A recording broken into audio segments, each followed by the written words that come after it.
प्रश्न तुमचे, उत्तर आमचे. अचूक, निर्भीड आणि सडेतोड. लोकशाहीचा खरा मंत्र म्हणजेच न्यूज लोक. येवला शहरातील सर्व मेडिकल स्टोअर्स आज कडकडीत बंद ठेवत ऑल इंडिया केमिस्ट संघटनेच्या वतीने केंद्र आणि राज्य सरकारच्या धोरणांविरोधात तीव्र आंदोलन करण्यात आले. ऑनलाईन औषध विक्री बंद करावी, कॉर्पोरेट कंपन्यांकडून दिले जाणारे व्यावसायिक डिस्काउंट थांबवावे, तसेच बनावट औषधांच्या वाढत्या धोक्यापासून देशाला वाचवण्यासाठी GSR 817 दिनांक 28 ऑगस्ट 2018 आणि GSR 220 दिनांक 26 मार्च 2020 हे आदेश तात्काळ मागे घ्यावेत अशी प्रमुख मागणी संघटनेने केली आहे. या मागण्यांसाठी संघटनेने एक दिवसाचा लक्षणे बंद पाळत सरकारला अल्टिमेटम दिला असून शासनाने प्रश्न गांभीर्याने न घेतल्यास भविष्यात तीव्र स्वरूपाचा लढा उभारला जाईल असा इशाराही देण्यात आला. दरम्यान रुग्णांची गैरसोय होऊ नये म्हणून आपत्कालीन सेवा मात्र सुरू ठेवण्यात आल्याची माहिती संघटनेच्या पदाधिकाऱ्यांनी दिली. यावेळी महाराष्ट्र राज्य कार्यकारिणी सदस्य रवींद्र पवार, नाशिक जिल्हा उपाध्यक्ष अरुण काळे, येवला तालुकाध्यक्ष राकेश भांबरे, सचिव मनोज दानेज, खजिनदार सुनील गाढे, पंकज शहा, राजू छतानी, सोनू लाहोरे आदी उपस्थित होते.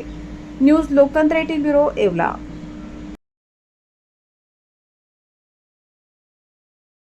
भारतीय औषध महासंघातर्फे भारतमध्ये सबंध 12.5 लाख केमिस्ट आज बंदवर गेलेले आहेत. या बंदमध्ये आम्ही विशेषतः केंद्र सरकारला सांगू इच्छितो का जे औषध विक्री व्यवसाय हा जो चालतो हा मुळातच 1940 ड्रग अँड कॉस्मेटिक ॲक्ट अंतर्गत चालतो. हा व्यवसाय करत असताना आम्हाला सर्व कायद्याचे पालन करावं लागतं. पण आज ऑनलाईन औषध विक्री जी होते त्याला कोणत्याही प्रकारच्या कायद्याचं बंधन नाही. हा पूर्णतः व्यवसाय बेकायदेशीर आहे. या बेकायदेशीर औषधाच्या ऑनलाईनच्या व्यवसायामधून आज तरुण पिढींना नशेची औषधं इझिली उपलब्ध होतात. तसेच गरजू रुग्णांना सुद्धा ऑनलाईन स्वस्त दरामध्ये पुरेस अशी औषधं, डुप्लिकेट अशी औषधं रुग्णांपर्यंत पोहोचतात. या बेकायदेशीर औषध विक्रीला आज आमचा सबंध औषध विक्रेता महासंघातर्फे विरोध आम्ही सांगत आहोत. या संदर्भात ऑलरेडी आमच्या संघटनेने दिल्ली हायकोर्टामध्ये याचिका दाखल केली होती. या याचिकेमध्ये दिल्ली हायकोर्टाने आमच्या बाजूने निकाल देताना असताना केंद्र सरकारला असे निर्देश दिले की ऑनलाईन औषध विक्री हे बंद करा आणि याबद्दल समिती गठीत करून कायद्यामध्ये याच्यातच बदल करा आणि मग ऑनलाईन औषध विक्रीला आपण परमिशन द्या. पण केंद्र सरकारने आजपर्यंत याबाबत कोणतेही पाऊल उचलले नाही.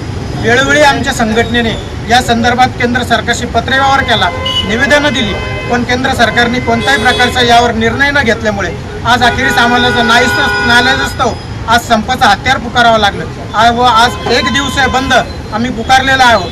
या बंदमाच्या माध्यमातून आम्ही केंद्र सरकार व राज्य सरकारला सांगू इच्छितो की जर आमच्या आंदोलनाची आपण दखल घेतली नाही तर यापुढे आम्ही सर्व औषध विक्रेते बेमुदत बंदचा इशारा आपण देत आहोत व आमच्या मागण्या आपण ज्या न्याय मागण्या आहेत त्या आपण मागण्या पूर्ण करावा. पण हे सर्व करत असताना सुद्धा जे अत्यावश्यक जे रुग्ण आहेत यांचे हाल होणार नाही यासाठी आम्ही आमचे हेल्पलाईन नंबरसुद्धा दिलेले आहेत, ज्या माध्यमातून अत्यावश्यक सेवा आम्ही चालू ठेवलेली आहे. कोणत्याही रुग्णाला कोणताही त्रास होणार नाही याची सुद्धा दखल आम्ही घेतलेली आहे. धन्यवाद.